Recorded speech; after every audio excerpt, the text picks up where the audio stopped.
The gravel crunched beneath my tires as I turned down the familiar mountain road. For the first time in 15 years, I was coming back to the cabin my grandfather built with his own hands. My heart raced as pine trees leaned over the winding path, casting long shadows that felt like ghosts from my past. I whispered to myself, home. After all this time, but little did I know, my return would stir a storm in the valley, one led by a woman who thought she owned the mountain itself. As I pulled into the driveway, I saw something strange. A bright, shiny sign staked right in front of my gate, "Private property HOA enforced. Trespassers will be prosecuted." My eyebrows furrowed. HOA here? This was wild country. The valley had always belonged to the families who settled here generations ago. We never needed boards, fees, or rules. I stepped out of my truck, the air crisp with the smell of pine, and walked up to the gate. Before I could even touch it, a woman in her mid-50s stormed out of a shiny SUV parked nearby. She wore oversized sunglasses, a sharp business suit, and a scowl sharp enough to cut glass. "Excuse me?" she barked. "This is private property. The board doesn't allow outsiders here." I froze, then let out a small laugh. "Outsiders? Lady, this cabin has been in my family since before there were paved roads out here. I'm no outsider." Her lip curled. "That's impossible. This valley is under the jurisdiction of the Pine Ridge Homeowners Association. I'm the president. You can't just waltz in here. What's your name?" I stood tall, meeting her glare. "My name is Daniel Hayes. And that cabin right there?" I pointed through the trees at the old log structure with its stone chimney. "That's mine. My grandfather built it. My father raised me there." For a second, she faltered. Then, like snapping back into character, she sneered. "Not anymore. That property is delinquent. We've claimed the valley. If you think you can just take it back, you've got another thing coming." I felt my fists clench, but I forced myself to stay calm. "Lady, you can't claim what's already mine. I've got the deeds, the tax records, and the memories burned into my bones. I'll be staying." She stepped closer, lowering her sunglasses to reveal piercing blue eyes full of challenge. "Over my dead body, this whole valley belongs to the board now, and if you fight us, you'll regret it." Her SUV roared as she drove off, leaving dust hanging in the air. I stood there, stunned. The forest was quiet, but my heart was not. My father's words echoed in my mind. "Daniel, this land is more than soil and trees. It's family. It's legacy. Protect it." That night, I sat on the old porch. The morning sun poured golden light across the valley as I sipped coffee from my grandfather's old tin mug. The cabin smelled of cedar smoke and memories. For a brief moment, I felt like a boy again, sitting on the porch with Dad, waiting for the day to begin. But peace doesn't last long when someone's determined to steal what isn't theirs. I heard engines. Not one, but several. Soon, 3 SUVs rolled up my gravel drive. Out stepped Karen, sunglasses perched high, clipboard in hand, followed by 2 men in polo shirts with HOA logos embroidered on their chests. They looked more like bouncers than neighbors. Karen's voice sliced through the morning air. "Mr. Hayes, we gave you the courtesy of leaving peacefully yesterday. Since you've chosen to ignore our board's notice, we've come to escort you off this property." I set my mug down slowly, stood, and leaned against the porch rail. Calm, steady, but my blood boiled beneath the surface. "You talk about this place like it's yours? Tell me something, Karen. Were you here when my grandfather cleared these trees by hand? When he built this cabin log by log? Were you here when my mother nursed me through fevers in that room upstairs?" Her lips tightened. "History doesn't matter. Ownership does. This is an HOA-governed community now.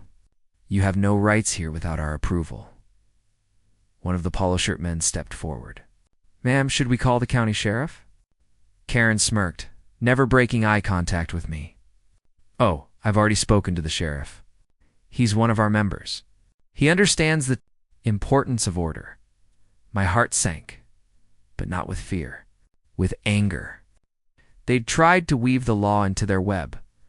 I reached into my satchel and pulled out a thick envelope. You want to talk ownership? I tossed the bundle onto her clipboard.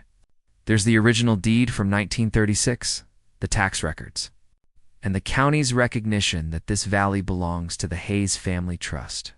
That includes me. Every tree, every stone, every blade of grass. You don't own this valley, Karen? I do. Her face flushed crimson. For the first time, her mask cracked. She whispered harshly, "No, that's not possible."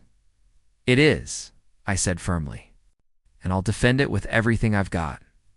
The silence hung heavy, broken only by the rustle of pine needles. Finally, Karen straightened, plastering on her boardroom smile again. "Fine, we'll see about this. Our board has resources you can't even imagine. We'll bury you in fees, fines, and lawsuits. You'll wish you never came back." I stepped off the porch, closing the gap between us until we stood just a few feet apart. My voice was low but steady. "Karen, you don't scare me. This land isn't just dirt and timber. It's my bloodline. You can bring every suit, every false claim, every paper you want, but you'll never take the soul of this valley from me." She held my gaze, her jaw trembling. For a second, I saw something flicker in her eyes. Not just anger, but desperation. Almost fear. She turned sharply to her men. "Let's go." "This isn't over." The SUVs roared down the drive, leaving tire marks in the gravel. When the dust settled, I sat back on the porch, heart pounding. My hands shook, not from fear, but from the weight of what was coming. This wasn't just about property anymore. It was about legacy, justice, and truth. I whispered into the still air, "Dad, Grandpa will protect what you've built, no matter what it takes." And deep in my gut, I knew Karen wasn't bluffing. She would come back louder, meaner, and with more firepower. And when she did, the valley itself might be caught in the crossfire. The valley had always been quiet, bird song at dawn, river whispers at dusk, the echo of my father's voice carried on the wind. But that peace shattered 3 days after Karen's first visit. I woke to hammering. Not at the cabin, down the slope, near the riverbank. I hurried outside and froze. Karen and her crew had erected a gaudy wooden sign right on my land. It read, "Future site of Pine Ridge Recreational Center, HOA property." They weren't just claiming the land. They were trying to erase my family's legacy, plank by plank. I stormed down the hill. "What the hell do you think you're doing?" Karen turned, dressed like a queen surveying her kingdom. "Building the future. You see, Daniel Progress waits for no one. This land will serve hundreds of families, not just your nostalgia." "Progress?" I spat. "You call stealing progress? My grandfather's sweat is in this soil. My father's ashes are scattered by that river. And do you think you can just pave it over for a clubhouse?" Her crew chuckled nervously, but Karen smirked. "I told you before, the sheriff is on our side. You can scream all you want, but in the end, we make the rules." I clenched my fists. Rage coursed through me, but I knew fists wouldn't win this war. Words, truth, and the valley itself would have to fight with me. That evening, I drove to town and dug through the archives at the county courthouse. Hours passed. Dusty boxes, yellowed paper. Finally, I found it. A covenant signed by my grandfather in 1936. Recognized by the county stating the valley would remain protected land, free from commercial development for as long as it was in Hayes' hands. Tears stung my eyes. Grandpa had known. He had seen this day coming. When I returned to the cabin, I found Karen waiting on my porch. No SUVs, no entourage, just her. Her voice was cold, but her eyes looked tired. "You're making this harder than it needs to be, Daniel," she said. "Sell the land. Take the money. Move on with your life. Nobody wants you here." I held the covenant out to her. "Read it." She scanned the faded document, her face pale under the porch light. "No. This can't be." "It can," I said firmly. "And it means you've been trespassing, harassing, and threatening me on legally protected land. If you keep pushing, it won't just be your HOA in trouble. It'll be you." Her mask cracked. She trembled, her voice dropping. "You don't understand. If I don't deliver this valley to the board, I lose everything. My house, my position, my reputation."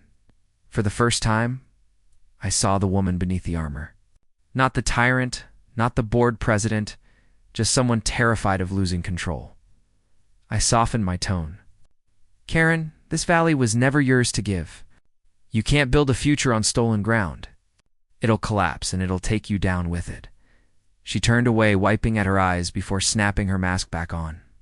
"We'll see about that." She stormed off into the night. The next day, the HOA went to war. They cut off the road leading to my cabin with makeshift barricades. They posted guards at the river crossing, claiming I was a trespasser. They even spread rumors in town that I was squatting illegally on county land. But with every lie they told, I answered with truth. I showed the sheriff the covenant, the deeds, the records. I rallied the townsfolk, many of whom remembered my father and grandfather. One by one, neighbors began siding with me. By the week's end, Karen's board wasn't united anymore. Some members whispered doubt. Others resigned quietly. The valley was speaking through law, through history, through the very people who had known it for generations. But Karen wasn't finished. I could see it in her eyes whenever we crossed paths. She was desperate, cornered, and desperate people do reckless things, and I feared her next move would change everything.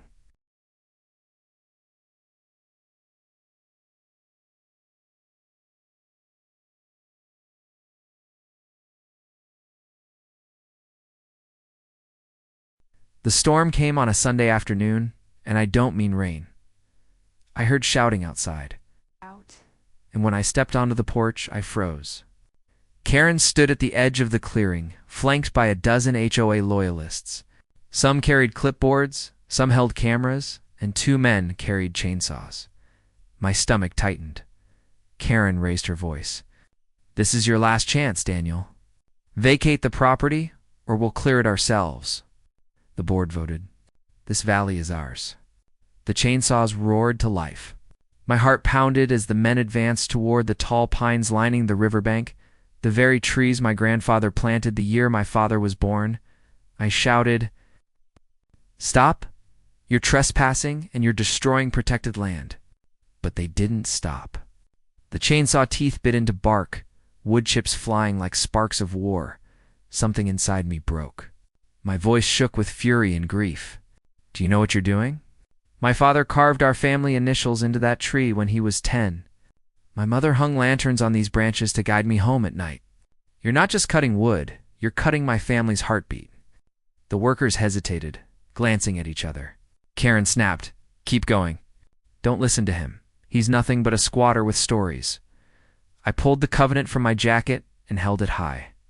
"This isn't just a story." I yelled, "It's the law. This valley is protected. Anyone who damages it will answer in court. And you, Karen, will answer first," the crowd murmured. Some lowered their cameras. The men with the chainsaws shut them off uneasy. Karen's face twisted in rage. "He's lying. He's making it up." A voice called out from behind her. "No, he's not." The sheriff stepped forward, holding copies of the documents I had given him days earlier. His voice was firm. "The Hayes family owns this land. It is legally protected. Any further action here is criminal trespass and destruction of property. Step back, all of you." Gasps rippled through the group. Karen's power cracked like thin ice under a heavy boot. She turned on the sheriff, her voice shrill. "You promised me support?" "You said." The sheriff cut her off. "I said I'd uphold the law, and the law isn't on your side." Her clipboard slipped from her hand, hitting the dirt. For the first time, Karen looked small, deflated, defeated. I stepped closer, my voice calm but heavy with emotion. "Karen, you could have been a steward of this valley. You could have honored its history. Instead, you tried to steal it. For what? Power? Recognition. Was it worth losing your neighbor's respect?" Her eyes glistened. She opened her mouth, but no words came. She turned and walked away, shoulders hunched. the loyalists scattering after her like leaves in the wind. Silence settled over the valley. The sheriff gave me a nod and left with his deputies. The chainsaws lay abandoned in the grass. I looked at the old pines, scarred but still standing tall. My chest tightened with relief and sorrow all at once. That evening, sat on the porch as the sun dipped behind the mountains, painting the valley gold. For the first time in years, I felt peace return to this place. I whispered into the dusk, "It's safe now." Dad? Grandpa, I kept my promise. A neighbor, an older man named Tom, who'd grown up with my father, walked up the path. He clapped a hand on my shoulder. "You did good, Daniel. This valley isn't just yours. It belongs to all of us who love it. You reminded us what home really means." I smiled, tears stinging my eyes. Home isn't something you buy. It's something you build, protect, and pass on. The river whispered back, as if agreeing, and in that quiet I realized the truth. The greatest battles aren't won with fists or lawsuits. They're won with heart, with legacy, and with the courage to stand when standing is hardest. I leaned back, watching the stars emerge one by one. The valley breathed with me, alive and eternal. And I knew I wasn't just defending land, I was protecting a story that would outlive us all. Sometimes the fiercest storms reveal who truly belongs and who is only passing through. This valley wasn't just about ownership. It was about family, love, and the ties that outlast even time itself. Tell me, have you ever had to fight for